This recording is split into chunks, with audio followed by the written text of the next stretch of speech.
और आगे हमने देखा अपरिग्रह।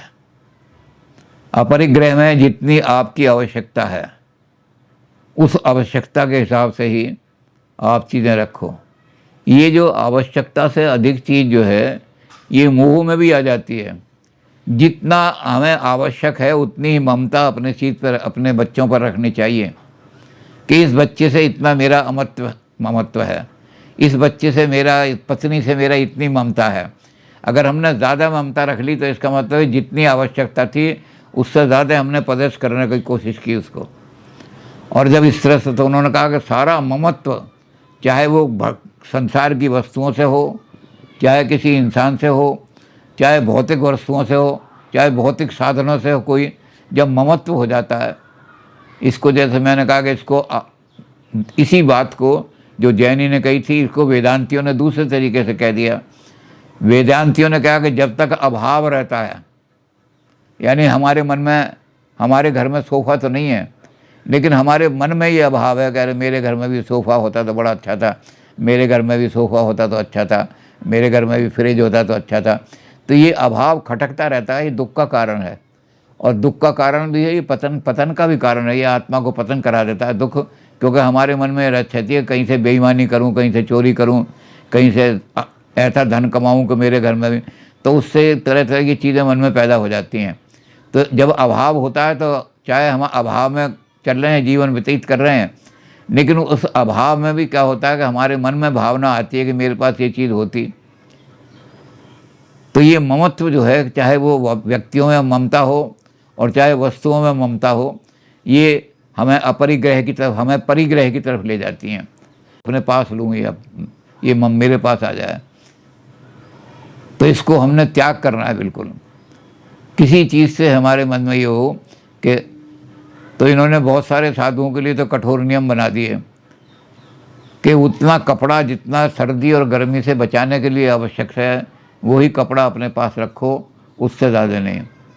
और अन्न के लिए कर दिया कि साधु को एक मुट्ठी अन्न, सुबह भोजन के लिए एक मुट्ठी अन्न, शाम को भोजन के लिए यही पर्याप्त है, इससे ज़्यादा जमा करता है तो इसका मतलब परिग्रह है, एक्युमुलेशन कर रहा है।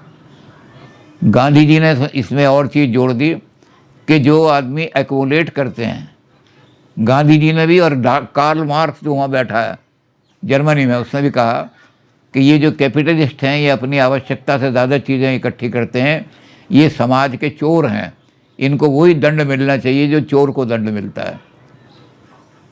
एक्सप्लॉयटर्स को एक्सप्लॉयट करो।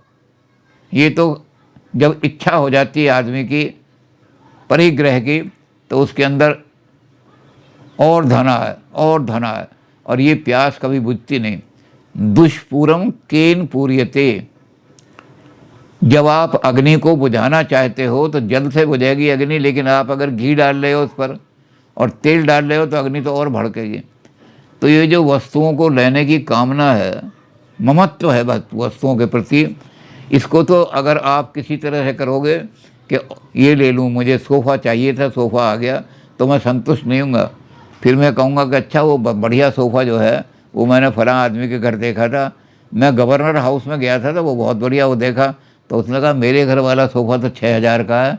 वहाँ मैंने पूछा भाई तुम्हारा सोफ़ा, उसने कहा हमारा तो 22,000 का सोफ़ा है और इसमें ये गुण हैं।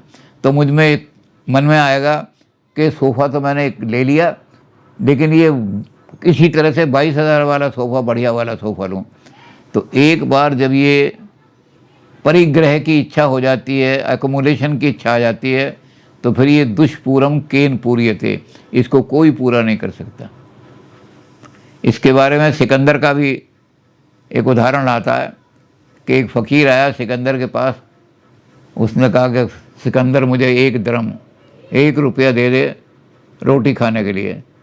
सिकंदर ने जो था अपने सिपाही को बुलाया, कहते इसको धक्के मार के बाहर निकाल दो। इसने सिकंदर का अपमान किया है, इतना बड़ा जो संसार को विजयी करने वाला है उससे 1 रुपया मांग करके उसका अपमान कर रहा है। तो उसने कहा सिकंदर अगर तुझे इतना ही अहंकार है तो मेरी जो इच्छा है उसको पूरा करने के लिए दे दे। वो कहने लगा तेरी क्या इच्छा है साधु बता, मैं वो दूंगा, 1 रुपया मेरा अपमान, 1 रुपया मांग के अपमान। उन्होंने कहा जो संसार को जीत करके तू आ रहा है, तेरे सिर पे यूनान का ताज रखा हुआ बादशाह का, ये अगर मुझे ताज दे दे ये भी मेरे लिए बहुत कम है। उसने कहा अच्छा दुनिया का राज में?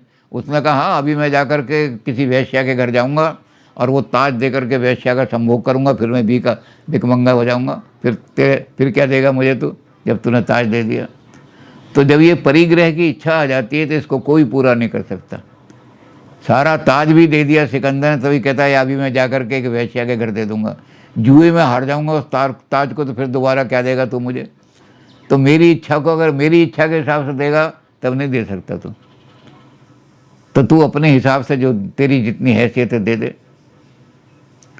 तो ये परिग्रह को दुनिया ने कंडेम किया है, एकोमुलेशन को, और सारा कैपिटलिज्म का जो कंडेम है, कैपिटलिज्म की जो निंदा की है कि इसकी तो ऐसी भूख है जो कभी नहीं बुझती, ये तो चुड़ैल की तरह अगर किसी को चिपट जाए तो खून की प्यास जो चलती रहती है, और इसकी खून की प्यास कभी बुझती नहीं। तो ये परिग्रह को त्याग करोगे नहीं, अगर परिग्रह को त्याग नहीं करोगे तो पतन हो जाएगा सारा का सारा।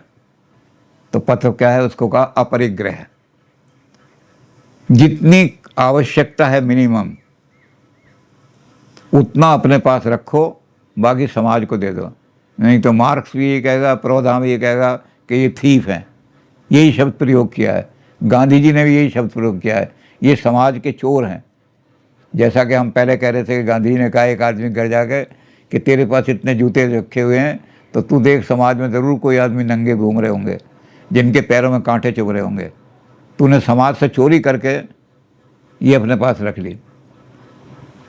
तो जैनियों ने अपरिग्रह की बात कही कि अपने पास उतना ही रखो जितनी मिनिमम आवश्यकता है, और इससे ज़्यादा रखोगे तो तुम्हें पाप लग जाएगा, परिग्रह हो जाएगा।